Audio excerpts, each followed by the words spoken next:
అందరికీ నమస్కారం అండి. ఇప్పుడు గోంగూర కొబ్బరి రోటి పచ్చడి ఎలా చేయాలో చూపిస్తున్నాను.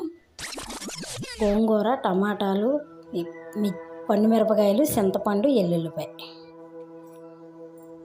దీనికి కావాల్సినవి ఇదో.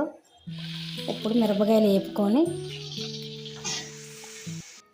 గోంగూర వేసుకొని మగ్గబెట్టి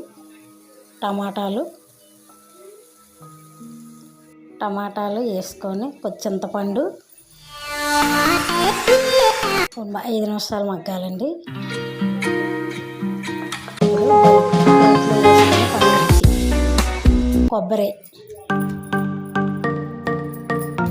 కొబ్బరి వేసుకొని శుభ్రంగా మెత్తగా దంచుకోవాలండి. ఎల్లుల్లిపాయ, ఉప్పు, మగ్గబెట్టిన గోంగూర కూడా ఇప్పుడు వేసుకొని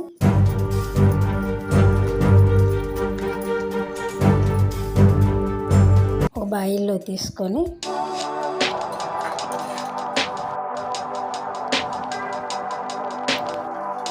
కొద్ది పోపు వేసుకొని కొద్దిగా తాలింపు పోపులన్నీ వేసుకొని గోంగూరలో కొద్దిగా చక్కగా అన్నంలో వేసుకొని తింటే ఉందండి మధ్య గోంగూర రోటి పచ్చడి కొబ్బరి.